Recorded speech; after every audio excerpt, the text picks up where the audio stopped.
Addressing classroom diversity using varieties of TLMs। ठीक है, सबसे पहले देखेंगे क्लासरूम डाइवर्सिटी क्या है।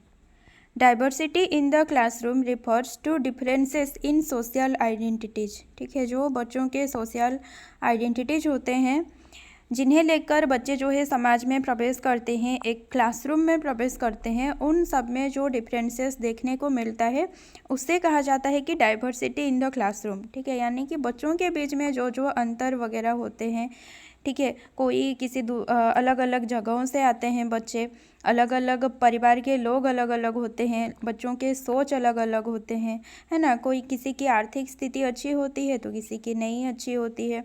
और जैसे कि किसी जो क्या है शारीरिक अक्षमता अगर किसी के पास है तो कोई प्रभावशाली है। ठीक है, तो बहुत सारे विविधताएं जो है देखने को मिलते हैं एक क्लासरूम में। ए पर्सनस एज, ये जो सोशल आइडेंटिटीज है ये क्या क्या है देखिए। एक a person's age, race, socio economic status, gender identity, gender expression, किस तरह से सबसे पहले तो जेंडर क्या है और उसके बाद वो जेंडर के अनुसार वो खुद को एक्सप्रेस कैसे करता है। ठीक है, जैसे कि सपोज कोई लड़का है लेकिन उसका बिहेवियर लड़की जैसा, ठीक है, ऐसे भी होते हैं ना बच्चे, तो वो है gender expression.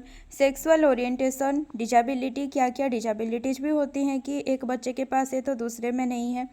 And nationality, all comprise a person social identity. तो इन्हीं सब को लेकर सोशल आइडेंटिटी हम देखते हैं बच्चों में जो कि अलग अलग होते हैं।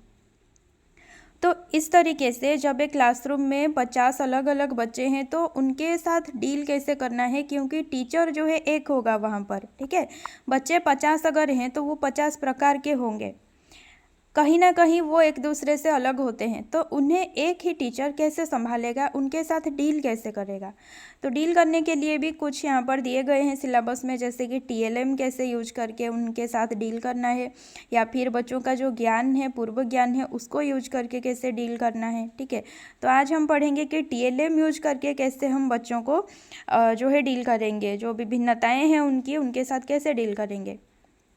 TLM होता क्या है कि टीचिंग लर्निंग मटेरियल्स। ठीक है, अधिगम और शिक्षण का जो प्रक्रिया है उसके लिए जितनी भी चीज़ें यूज किए जाते हैं उन सारों को हम कह सकते हैं टीचिंग लर्निंग मटेरियल्स। ठीक है, एक टीचर पढ़ाने के लिए जो कुछ भी लेके जाता है, या फिर क्लासरूम्स में जो कुछ भी अवेलेबल होते हैं, या फिर बच्चों के रिलेटेड्स भी जो कुछ भी चीज़ें होते हैं, उन सारों को हम कह सकते हैं टीचिंग लर्निंग मटेरियल्स। छोटी से छोटी भी चीज़ जो भी टीचिंग लर्निंग में यूज होता है उसे हम कहेंगे teaching learning material. The role of TLMs in the classroom are to make learning real, practical and fun for children. अगर एक टीचर है जो आकर सिर्फ बुक देखकर या फिर बिना बुक देखे भी अगर लेक्चर मेथड वो अप्लाई करता है, वो सिर्फ व्याख्या करता है, जो चीज़ जो भी टॉपिक है उसको पढ़ा देता है, समझा देता है और चला जाता है। ठीक है, तो क्लास क्या होता है, बहुत बोरिंग लगता है, वहाँ पर बच्चे जो है एक्टिव नहीं रहते हैं। लेकिन वहीं पर अगर TLM लेके जाओ, मिनिमम अगर एक भी लेके जाते हो ना, कोई TLM टीचिंग लर्निंग मटेरियल कोई एक भी लेके जाते हो, तो बच्चे क्या होते हैं वहाँ पर एक्टिव हो जाते हैं कि टीचर जो ये लाए हैं चीज़ ये है क्या और किस लिए लाए हैं, टॉपिक से ये किस तरह से रिलेटेड है। ठीक है, तो यहाँ पर लर्निंग होता क्या है कि रियल बन जाता है, एकदम बच्चों को लगता है कि जैसे हम रियल एक थिंग को देख रहे हैं। Teachers use TLMs to illustrate और रेनफोर्स ए स्किल, फैक्ट और आइडिया। जो कुछ भी फैक्ट्स बताते हैं टीचर, या फिर टीचर के मन में जो भी आइडियाज़ होते हैं उनको बताने से अच्छा कि तुम दिखाने के जरिए बताओ। ठीक है, कुछ दिखाओ TLM और उसके जरिए बताओ, तो वो क्या होता है सीधा बच्चे जो है समझ जाते हैं, जल्दी समझते हैं। लेकिन अगर सिर्फ बताओगे, सिर्फ मुंह के माध्यम से बताओगे तो बच्चों को समझने में दिक्कतें होती हैं। TLMs also help in bringing novelty and freshness in classroom teaching as it relieves learners from anxiety, fear और and boredom। ठीक है, TLM जो होते हैं क्लासरूम में एक नोबल्टी लाते हैं, एक नयापन लाते हैं। ठीक है, एक फ्रेशनेस लाते हैं, हर एक बच्चा वहाँ पर एक्टिव रहता है, जो प्रभावशाली जो क्या है जो प्रतिभाशाली बच्चा होता है वो भी वहाँ पर एक्टिव रहता है, और जो मंद बुद्धि का बच्चा होता है वो भी एक्टिव रहता है। ठीक है, क्योंकि बच्चे जो है जिज्ञासु प्रवृत्ति के होते हैं, तो हर किसी के मन में होता है कि टीएलएम क्या है, टीएलएम के बारे में जानना है, टीएलएम को देखना है। ठीक है, तो वो जो है एक एंग्जाइटी को जो होता है उनके मन में जो एक डर रहता है कि यार टॉपिक जो है बहुत बड़ा होगा, कैसे समझेंगे, कैसे इसको याद रखेंगे, तो वो डर जो है चला जाता है जब वो लोग टीएलएम देखते हैं।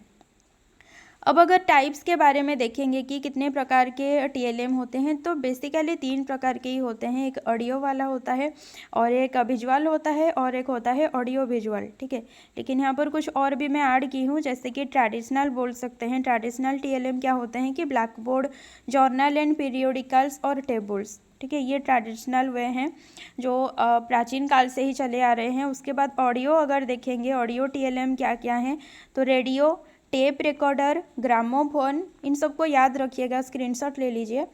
And lingua phone, human voice. अब जो अगर हम जैसे वॉइस हम बोल रहे हैं तो वो भी क्या है, एक ऑडियो ही है। ठीक है, टेलीफोन कन्वर्सेशन। विजुअल में क्या आएंगे कि रियल ऑब्जेक्ट्स, जो कुछ भी हम बच्चे जो है अगर कोई हम मॉडल दिखाएंगे, उससे अच्छा कि अगर हम रियल ऑब्जेक्ट दिखाएं तो वो और जल्दी समझते हैं। ठीक है, और ज़्यादा वो प्रभावी होता है। तो रियल ऑब्जेक्ट्स यहाँ पर क्या है, विजुअल होता है। और sketch and diagrams, models and specimens, map, globe, graph, chart, bulletin board, flannel board, poster, magnetic board, slides, magic lantern, photograph, silent films, epidiascope, OHP होता है ओवरहेड प्रोजेक्टर। ठीक है, ये भी हो जाएगा विजुअल। प्रिंटेड मटेरियल जो भी लाएंगे वो भी विजुअल होगा। एटलास और रेफरेंस बुक्स जो आएंगे वो भी विजुअल में आएंगे। म्यूजियम भी विजुअल है क्योंकि बच्चे जाकर देखेंगे। ऑडियो विजुअल में क्या आएंगे, टेलीविज़न आ जाएगा, films, CCTV, documentary films, video films, exhibition, laboratory, workshop, role playing, video conferencing, computer, internet, ये सारे आ जाएंगे ऑडियो विजुअल। ठीक है, और उसके बाद और ले रखी हूँ मैं कम्युनिटी रिसोर्सेज, कि कम्युनिटी में से क्या क्या आप ले सकते हैं टीएलएम के माध्यम से। तो वो होता है एक्सकर्सन और सोशल सोर्सेज, जो कुछ भी आप लाएंगे वो कम्युनिटी रिसोर्सेज में आ जाएगा, और सोशल सोर्स प्लान। ठीक है, तो इनको थोड़ा आप याद रखिएगा। जो ऑडियो और विजुअल और जो ऑडियो विजुअल है ये ज़्यादा इम्पोर्टेंट है।